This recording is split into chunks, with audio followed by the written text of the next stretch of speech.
So this is the new North Africa game by MMP. As you can see, it's the setup for the opening campaign.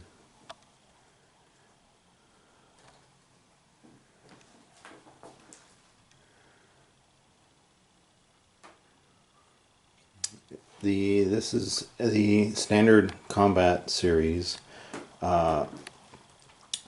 taking, as you can see, the maps here, the OCS maps from DAC and applying it to the standard combat series, but the maps are not exactly the same. So some of the detail in the DAC maps would have airfields, small airstrips on the map, which they don't have, and they also don't have all the naval and port information that is in the OCS system on their maps. So this one doesn't, and so this is a very interesting game so far. We're gonna play first time this opening full campaign, which is 24 turns compared to the 239 turns in the OCS DAC. We're also missing one map, so we don't have the Egyptian Delta, just up to Alexandria. And you can see here's the turn track, and it only has 2 sheets of counters because all the counters are on the map, and I actually have the rest of them basically off here on the edge of that map. That's basically all the counters other than some neutral counters and builds in cups. And the other interesting thing about this game that is different from your standard standard combat series is these units here, the supply units, and how they kind of combined the OCS scale of map to the rules of the SCS game, is by using the supply units here to run activations. And the difference in this game is in the sequence of play right here. So you have turn phase, activation phase, which has a choice of being inactive or active. And the active is you have a choice of expending 2 supply units for full activation or 1 for limited, and then you have reaction, activation, pass, and then cleanup. And what the player with the initiative gets to choose the first activation if they want it, and if they don't, they can say they want administrative and not doing anything, and then the other player can agree, and basically it's a non-turn. Everybody just gets to move stuff around. But if the other player wants to do something, they have to spend 2 supply to take that activation, to activate, and then they can do stuff.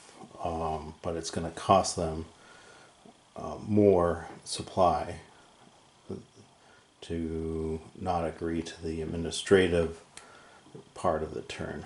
And so it's kind of this lull and activity part of the game turn. And in the turn, it's one player will activate, and then the other player gets to activate until, and then you pass back and forth through the turn until both players say pass, and then the turn ends. So, kind of like chit pull in the sense of unit activations, but it's all based on how much supply you have on the board. So once you know your other player has no supply, he's not going to be doing anything, and you can plan accordingly, or plan for having a lull so that you can build up faster than the other player, depending on how far away from your ports you are. And this is the coastal area, the Italians. And since this starts, the campaign starts, go down to El Agala, right here, on the December of 1940, whereas DAC starts in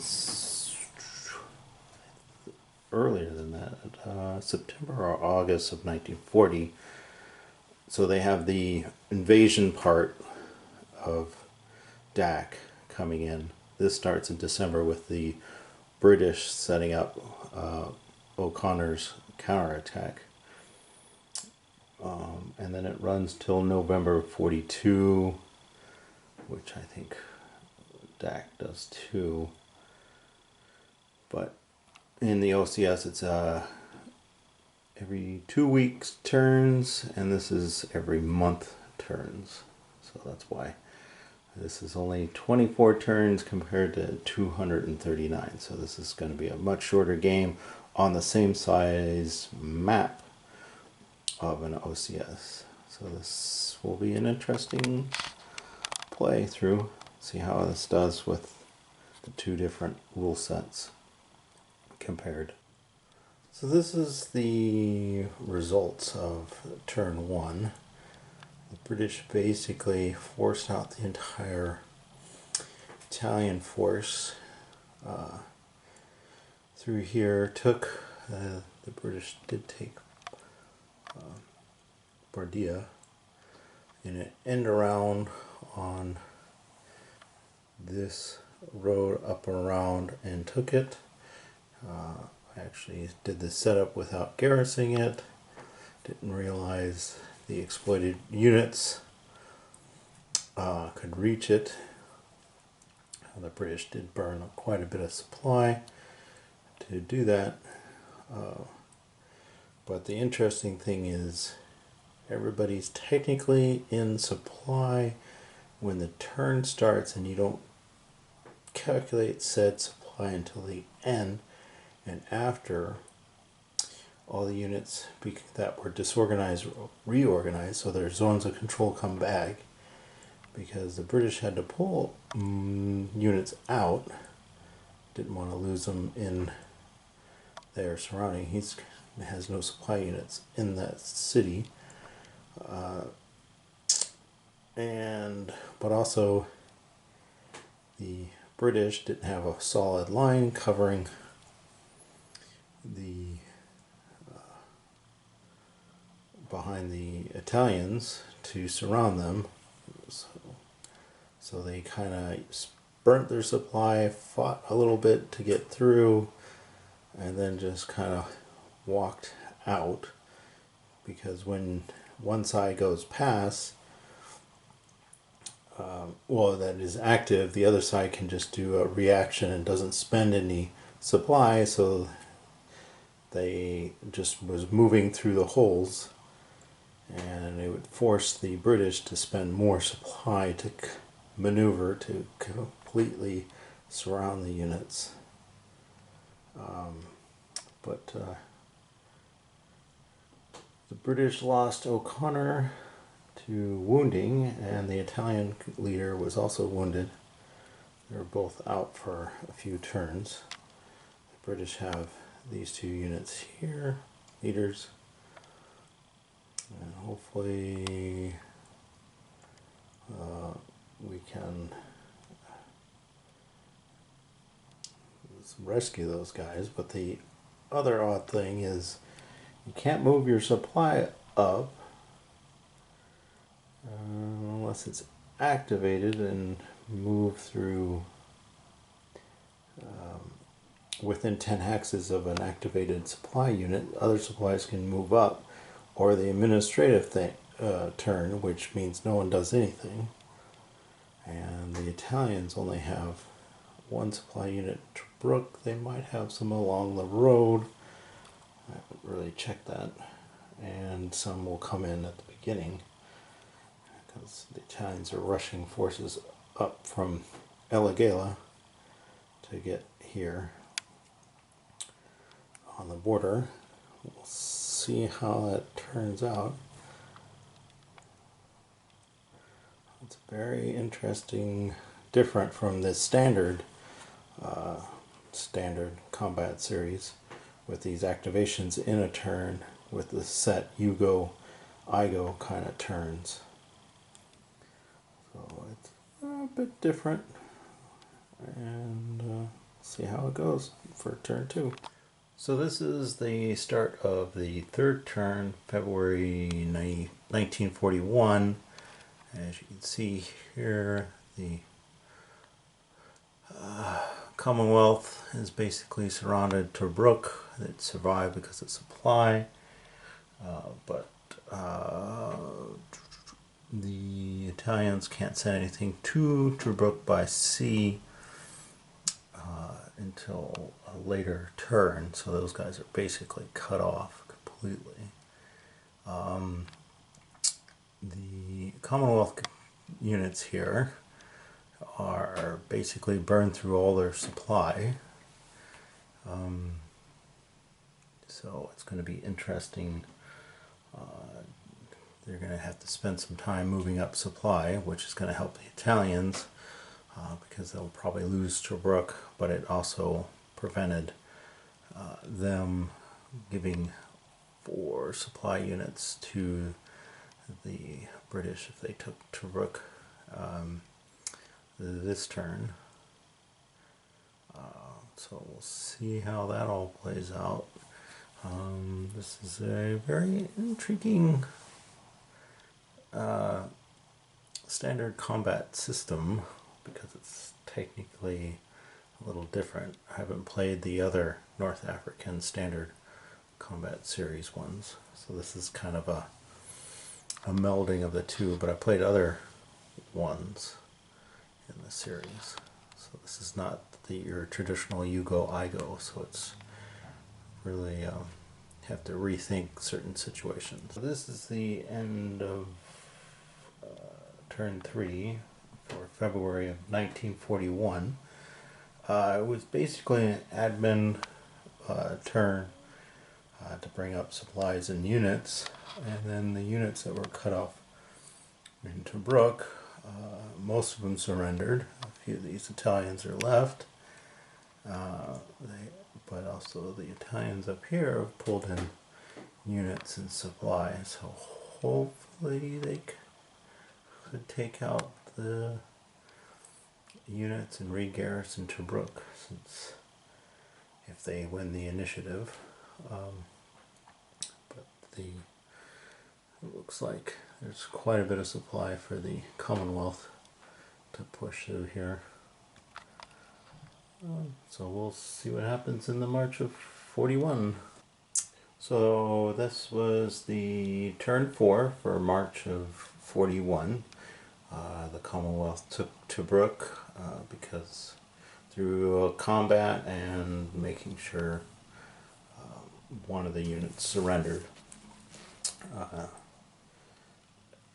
So they gained the capture reward for it, but for the Italians, got pretty screwed in the sense that Rommel's on the board, but he's stuck on his entry level because the event had a multi-ray that destroyed all supply for the turn. So this has really hurt the Italians. 2 turns in a, not in a row, but 2 turns so far with no supply, and having the Germans come in with no supply is kind of hurt crazy, and they couldn't really help the units that survived surrendering the previous turn get completely waxed, and the Commonwealth spent the time moving up units and supplies to the front.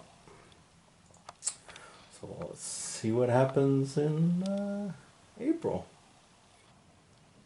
So this is the end of April 41 here at Tobruk front.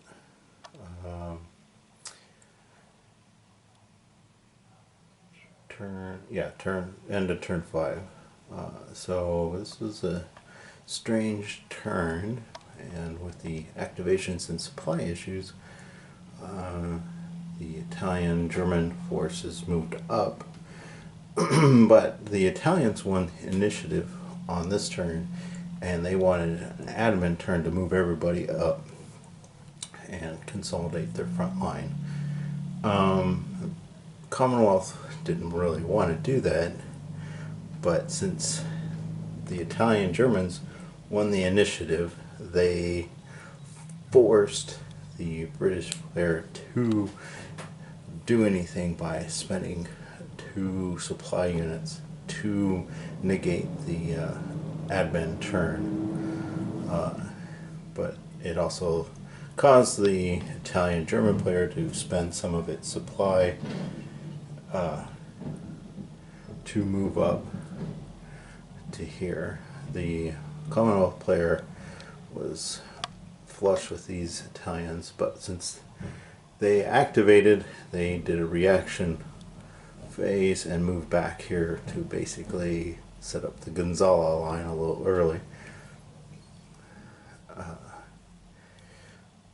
And to see what happens, because their force is pretty small in those stacks compared to the power of the German units, are pretty potent, and with exploiting options on top of the Italians can play cover in certain respects, and the Commonwealth are pretty sparse in their units at this moment, but they have units kind of in the back, but they're slowly coming up way back here in Egypt. Didn't want to spend the supply because this turn might be a good time to do an admin move to set up, because also the Italians don't have any supplies, but the British do. So it will be interesting who wins the initiative and decides how the turn is going to be. So this is the end of May 41, turn 6.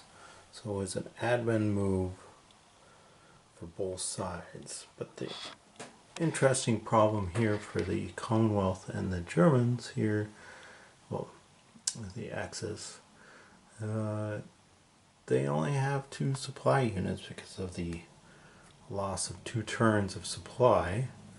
The Commonwealth have plenty of supply, and they moved up the Australians into Tobruk, but they don't have any real offensive power to really take on the Afrika Korps here, and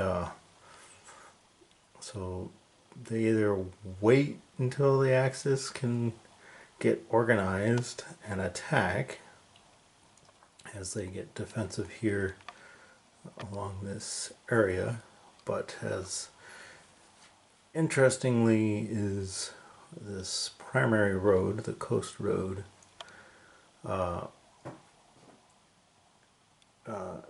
10 hexes from the coast road is your supply, trace supply, and if you can't reach that, you gotta have supply units with you. So this is like these roads, kind of you have to move with supply.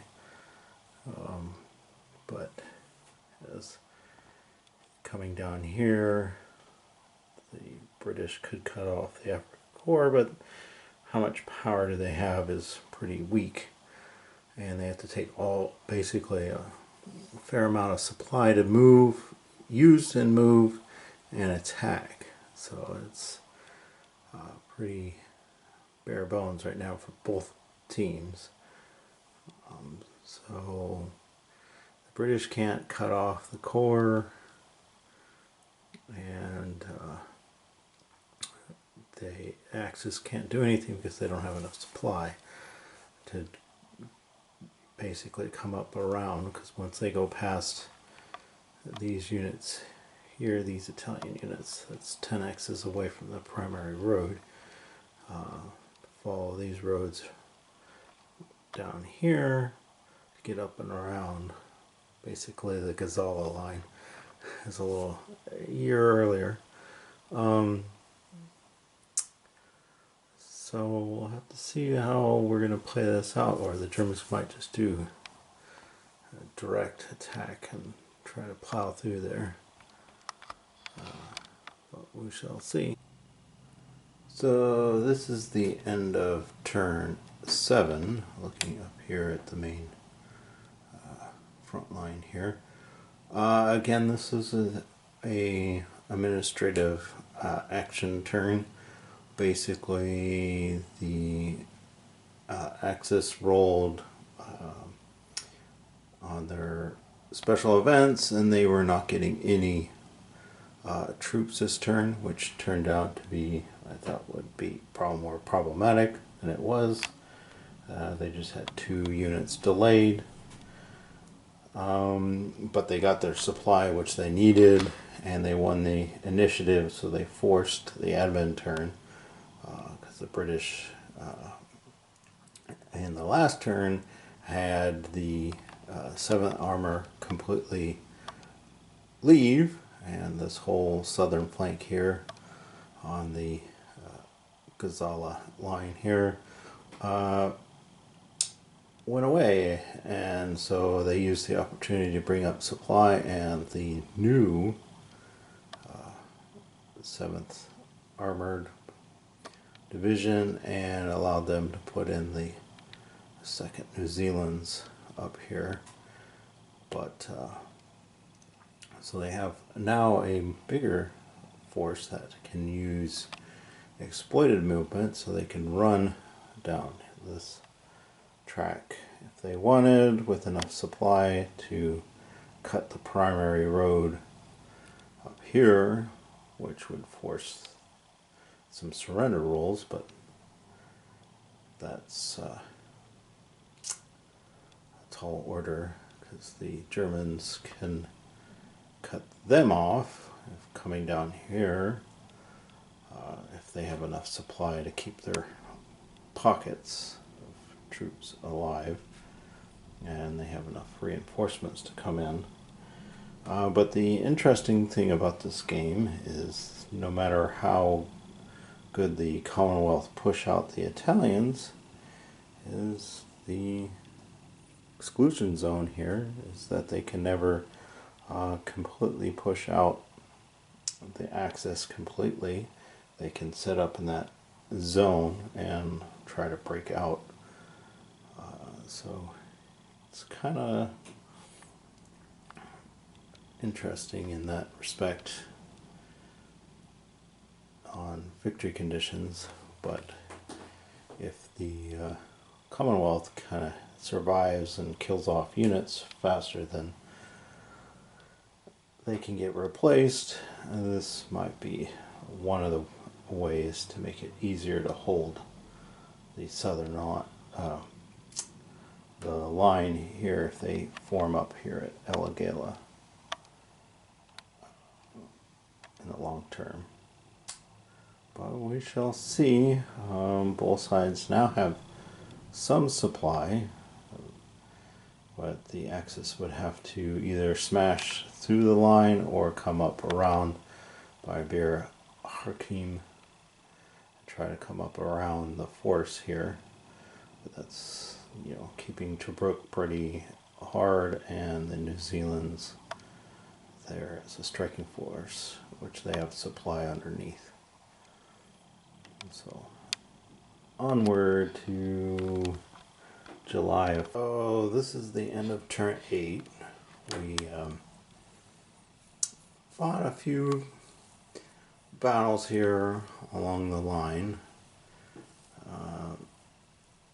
The interesting thing here is how much, both players, it's a question of how much of supply are you going to burn for attacks and trying to bring up supplies from your entry areas, because the Germans really, Axis really needed it. So they burnt 2 supply units to bring up supplies that are now up here, which I think is kind of costly and annoying. The Commonwealth didn't do that. They had enough supply here to cover, but it's going to be an interesting interplay of who gets to bring up supply and when do you want to have multiple admin turns to bring up tons of supply. So it's an interesting little problem so far figuring out in this game of hopefully of getting your supply out, but it's really hurting the Axis that they had 2 turns of no supplies and really put a dent in their ability to do things. So onward to turn. So this is the situation after turn 10. Some initial ideas after this play is this has a very interesting problem with the way it runs supply and the smaller activations in the turns related to supply, and how your supply has to run on the primary road 10 hexes anywhere. So if the British here keep Tobruk, the Germans are basically, as far as they're going to get is around it to here, and any troops over in this area needs a supply unit every turn. And also for the British, if they wanted to pull up here, they have to either go through this terrain or go down here as it, to get around it, and that costs supply. And then with these blocking forces here, it's a very interesting problem for both sides, especially for the Germans, even if they get past the border into Egypt. The terrain gets interesting and tight, especially around El Alamein and the ridges there.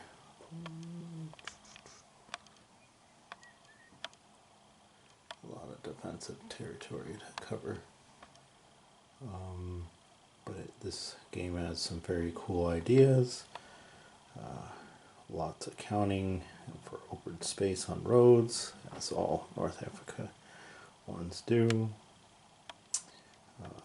But so far so good on this first initial impression of the game after first 10 turns.